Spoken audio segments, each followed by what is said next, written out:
Ինչ քարոզել սնահավատներին, որպեսզի նրանք ճանաչեն Աստծուն։ Առաջին պետք է քարոզել Աստծո մեծության մասին։ Պետք է քարոզել Աստծո մեծության մասին, որպեսզի նրանց մոտ այդ սահմանափակ ընկալումները փոխվեն։ 24-ից 29-րդ համարում հատվածում մենք տեսնում ենք 4 ճշմարտություն Աստծոով լինելու մասին, ես արագ թվեմ, Աստծո մեծության մասին 24-ում ենք տեսնում, 25-ում Աստծո ինքնաբավության մասին ենք տեսնում, 26-ից 28-ում տեսնում ենք Աստծո ճանաչելիության մասին եւ 29-ում տեսնում ենք Աստծո բնույթի մասին։ Եվ սկսենք սկզբից։ Պետք է քարոզել Աստծո մեծության մասին եւ նայեք 24-րդ համարին, այս համարում տեսնում ենք Աստծո մեծությունը ցույց տվող 3 փաստ։ Ինչ փաստեր կան այս համարում, որոնք ցույց են տալիս Աստծո մեծությունը, որ Պողոսը օգտագործում է իր քարոզի մեջ։ Եվ համարի 10-ը, որ Պողոսն ուզում է փոխանցել իր լսարանին, հետևյալն է. անսահման Աստված չի սահմանափակվում կառույցների մեջ։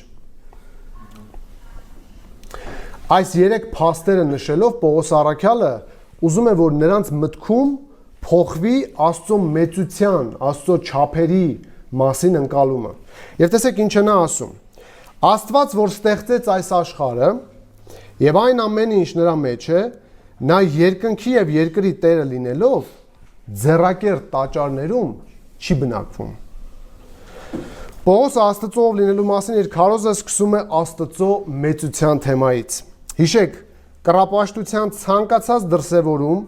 ապացուցում է, որ մարդու պատկերացումը աղավաղված է Աստծու ով լինելու եւ նրա անսահմանության մասին։ Քանի որ կռապաշտը Աստծուն պատկերացնում եւ պատրաստում է սահմանափակ եւ որևէ արձանի կամ կերպարի ձևով։ Իսկապես որ անհրաժեշտ է սկսել հենց Աստծո մեծությունից եւ Պողոսը հենց այդտեղից էլ սկսում է։ Ինչ է ասում։ Ասում է նա, այն Աստված, ում մասին ես խոսում եմ, նա ստեղծողն է աշխարհի։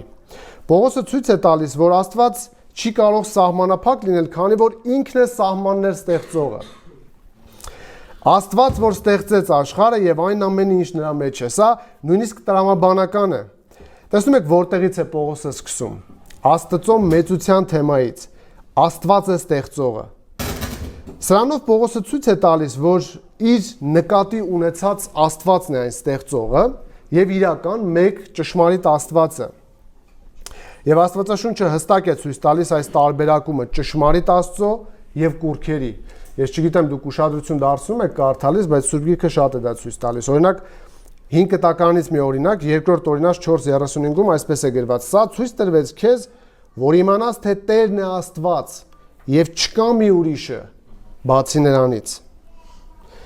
Ցույց տրվեց, որ իմանաս։ Առաջին մնացորդաց 28:9 եւ դու որդյակ իմ Սողոմոն ճանաչիր քո հոր Աստծուն, որ ծառայես նրան։ Կամ Սաղմոսներում է շատ հնչում Սաղմոս երգեցեք Տիրոջը, որ բնակվում է Սիոնում, այսինքն միշտ բնութագրիչ կա, թե ում մասին է խոսքը։ Պողոսը կասեր, թեպետ եւ մեկ Աստված կա, մնացածը կուռքեր են, Աստվածներ են համարվում, թե երկնքում, թե երկրի վրա, բայց տարբերակման համար, որ մենք հասկանանք ում մասին ենք խոսում, նա ընդգծում է։ Ինչպես 5 տականում էլի շատ ձևակերպումներ կան, կարող եք ուշադիր լինել, որ ասում է ես Աբրահամի, Իսահակի եւ Հակոբի Աստվածն եմ։ Ցույց տալու համար, որ խոսում է արարչի մասին։ Դեմար առօրյայում երբ մարդկանց հետ խոսում եք, կարող եք նաեւ ճշտել, մի սահմանափակվեք նրանց այն հայտարարությամբ, որ իրենք Աստծուն են հավատում։ Ով է, ում մասին է խոսքը։ Շփոթել հնարավոր չէ այս դեպքում։ Մենք խոսում ենք ստեղծող Աստծո մասին, Պողոսն ասում է։ Եվ չափազանց կարևոր մեկ համար, որ Հիսուսն ասաց Հովհաննես 17:3-ում, այս է հավիտենական կյանքը, որ ճանաչեն քեզ իբրև միակ ճշմարիտ Աստծո եւ նրան, որին ուղարկել ես Հիսուս Քրիստոսին։ Այս մեկ արտահայտությամբ Պողոսը սկսեց քանդել սնահավատության արմատները, ցույց տալով կռապաշտության խաբկանքը։ Հիշեք, Աստված չի կարող սահմանափակ լինել, քանի որ ինքն է ստեղծել աշխարհը։ Սա տրամաբանական է, չէ՞։ Աստծո գոյությունը ժամանակից դուրս է։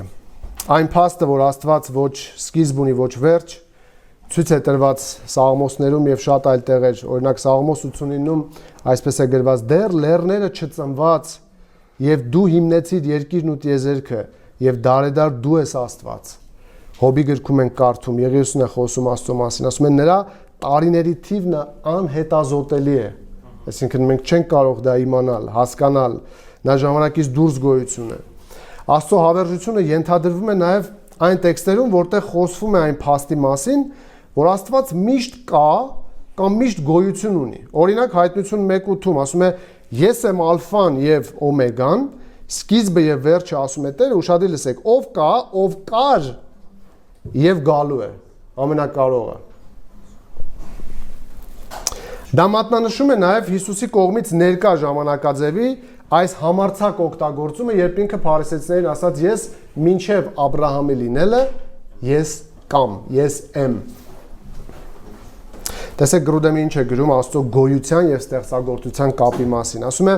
այն փաստը, որ Աստված երբեք չի սկսել գոյություն ունենալ, կարող է տրամաբանորեն բխել այն փաստից, որ Աստված ամեն ինչ ստեղծել է։ Այս քարոզում տրամաբանությունը շատ է, որովհետև հույների, փիլիսոփաների հետ է խոսում, այնպես որ ձեր մտքերը տրամադրեք տրամաբանությունը հասկանալու։ Այն փաստը, որ Աստված երբեք չի սկսել գոյություն ունենալ, կարող է տրամաբանորեն բխել այն փաստից, որ Աստված ամեն ինչ ստեղծել է եւ որ ինքը նա ոչ նյութական հոգի է։ Այսինքն ստեղծագործությանը նայելով մենք կարողանում ենք պատկերացում կազմել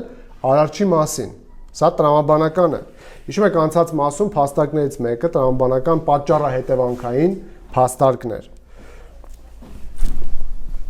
Բազմաստվածության մեջ ընկղված ժողովրդին ասում է, որ իրականում կա մեկը, ով ստեղծել է ամբողջ աշխարհը եւ ավելացնում է Պողոսը, տեսեք, եւ այն ամենը, ինչ նրա մեջ է։ Ստացվում է, որ ըստ այս հայտարարության բազմաստված աթենացիները գործ ունեն մեկ Աստծո, ստեղծիչ Աստծո հետ, ով ստեղծել է ոչ միայն ինչ-որ մի բան, այլ ողջ աշխարհը եւ ոչ միայն աշխարհը, այլև ամեն բան, ինչ նրա մեջ է, նրա եղածները, աշխարհի մեջ եղածները։ Նա առանց բացառության ամեն ինչի ստեղծողն է եւ չի կարելի ստեղծողին փոքրացնել ստեղծագործությամբ։ Հենց սա է կռապաշտության մտային խնդիրներից մեկը։ Մարդը կարծում է, որ Աստված փոքր է այնքան, որ կարելի է մի բանի մեջ տեղավորել կամ կերպարանք տալ նրան։ Ուրեմն առաջին փաստն այն է, որ Աստված ստեղծողն է, եւ դա նշանակում է, որ նա չի կարող սահմանափակվել իր ստեղծածի մեջ, քանի որ ինքն է ստեղծել եւ ավելի մեծ է դրանից։ Գիտեք, աստվածաբանական լեզվով Աստծո մեծությունն ու միևնույն ժամանակ ստեղծագործության մեջ ներկա լինելը երկու տերմինով է բնութագրվում,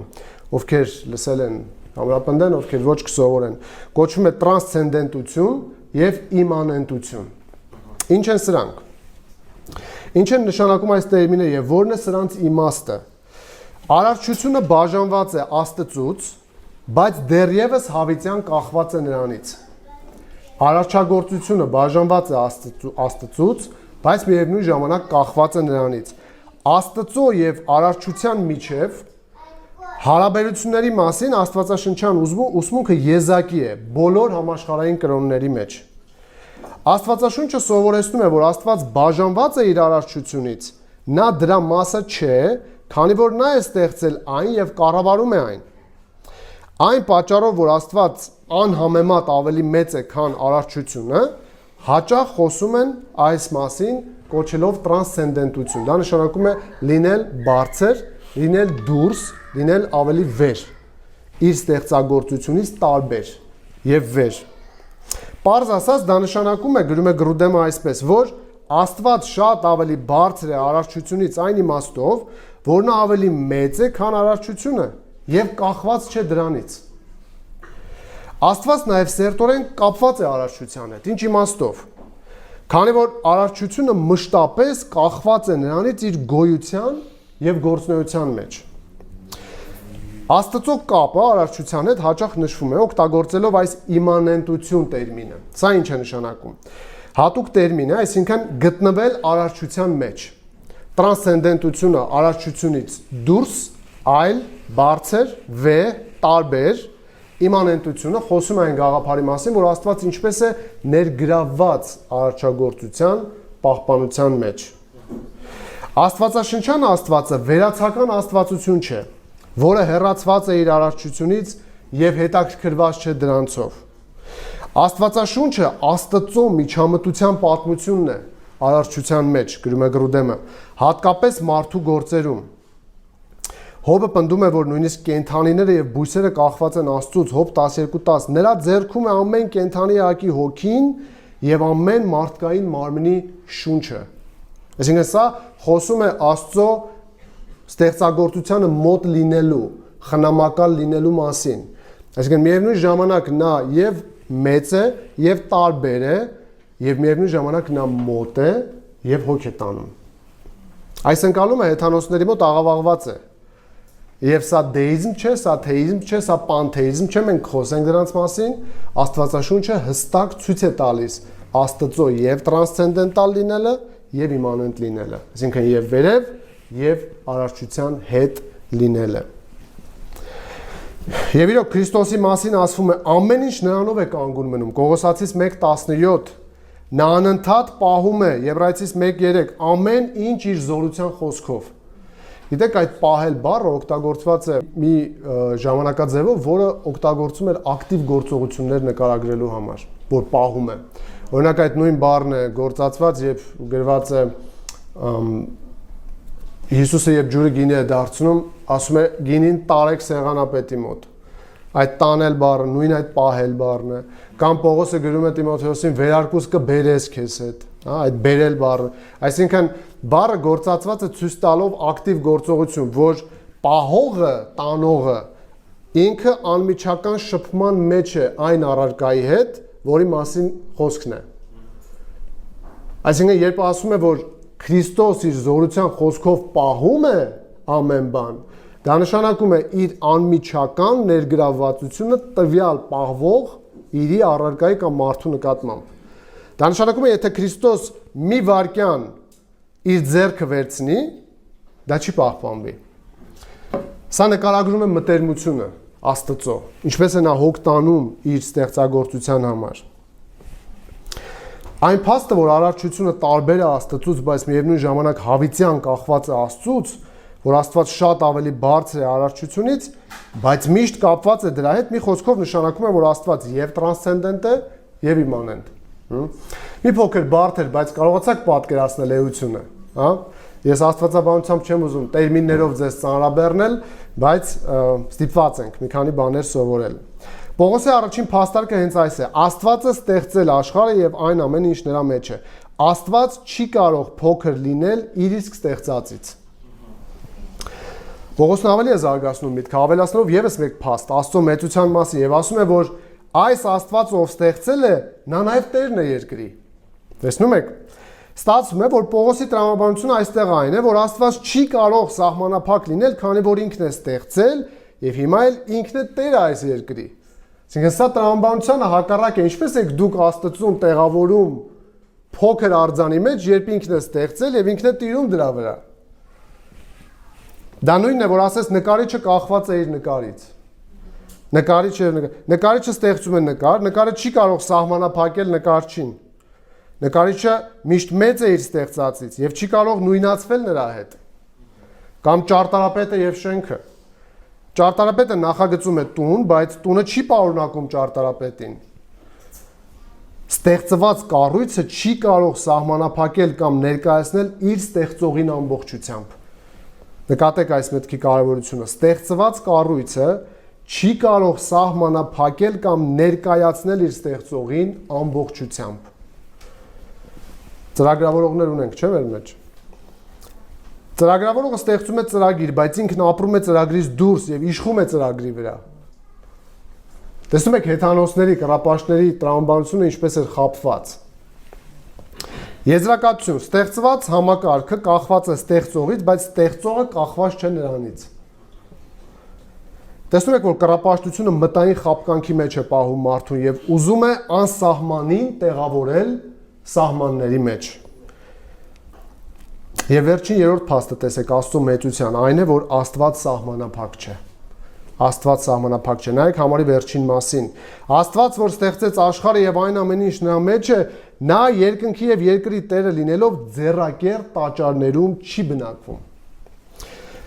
Բնակվել բառը Քաթոյքեո բառն է, որ նշանակում է ապրել, բնակություն հաստատել, հաստատուն եւ տևական։ Աստծո անսահման եւ անսահմանափակ լինելը Պողոսը ցույց է տալիս նաեւ Աթենքի տաճարները տեսնելով։ Ինչպես արդեն գիտեք, քաղաքը ընկղված էր կռապաշտության մեջ եւ հնարավոր է Պողոսը ակնարկում էր բազմաթիվ ձեռակերտ տաճարների մասին, խոսքը հենց այսպես ձևակերպելով։ Ահա տեսեք, Պողոսը վերջապես մատնանշում է հավերժական ճշմարտությունը։ Արարիչը ձեռակերտ տաճարներում չի բնակվում։ Նա մեծ է տաճարից, նա տերն է տաճարների, նա չի տեղավորվում տաճարներում, այն էլ մարդու ձեռքով պատրաստված։ Այս միտքը գործքում հնչել է, հիշում եք։ Ստեփանոսի քարոզում 7-րդ գլուխ 46-ից 51-ը։ Նա, այսինքն Դավթի մասն է խոսքը, Աստծո առաջ շնորհ գտավ ու խնդրեց Հակոբի Աստծո համար բնակարան կառուցել, բայց Սողոմոնը նրա համար տուն շինեց։ Լսեք հակադրությունը։ Սակայն Բարձրյալը ձեռակերտ տաճարներում չի բնակվում, ինչպես Մարգարեն է ասում, լսեք համեմատությունը, երկինքն իմ աթոռն է, երկիրը իմ ոտքերի պատվանդանը։ Ինչպիսի տուն պիտի շինեք ինձ համար։ Ասում է Տերը, կամ որն է հանգիստ առնելու իմ տեղը, չէ որ իմ ձեռքն է այս ամենը ստեղծել։ Նույն տրամաբանությամբ է Տերը խոսում։ Սա կռապաշտության մտային խաբկանքն այն փորձում է անսահմանին սահմանափակել։ Հիշեք, անսահման Աստված չի սահմանափակվում կառույցների մեջ կամ անսահման Աստված չի տեղավորվում ձեռակերտ տաճարների մեջ։ Հարց բոլոր նրանց, ովքեր արարչին սահմանափակում կամ սահմանափակելու փորձեր են անում։ Ինչ է կարծում, տրամաբանական է ստեղծողին խցկել ստեղծվածի մեջ։ Իմաստուն է անսահմանին սահմանափակելու փորձ անել։ Դրա համար իմացեք Աստծո մեծության մասին եւ խոնարհվեք նրա առաջ եւ ազատվեք տրամաբանական այս խաբկանքից, որով բռնել է շատերի միտքը սատանան։ Արևապաշտներ, լուսին պաշտողներ, ծառ ու ծաղիկ պաշտողներ, տիեզերական ուժերի հավատացողներ, Երուսաղեմից բերված կարմիր թելի հավատացողներ, իմաստությանը հավատացողներ, ուժի կամ լռությանը հավատացողներ։ Հիշեք, Արարիչն է ստեղծել այդ ամենը եւ ինքը չի կարող տեղավորվել իր ստեղծածի մեջ։ Դարձի եկեք ձեր այս մոլար համոզմունքներից եւ պաշտեք միակ ու ճշմարիտ Աստծուն, ում ավելի ճշգրիտ մենք ճանաչեցինք մեր Տեր Հիսուս Քրիստոսի դեմքով, Եբրայեցիս 1-3, որի միջոցով ստեղծվեց նաեւ դարերը, նա է նրա փառքի լույսը ու նրա էության արտահայտումը, որ իր խոսքի զորությամբ ամեն բան կրում է։ Հիսուսի դեմքով մենք ճանաչեցինք Հորը, ինչպիսին է։ Այսպիսով, ինչ քարոզել սնահավատներին, որպեսզի ճանաչեն Աստծուն, առաջին քարոզեք Աստծո մեծության մասին, որպեսզի կարողանան տեսնել իրենց մտային խաբկանքը եւ որպեսզի անսահմանին չփորձեն տեղավորել սահմանի մեջ։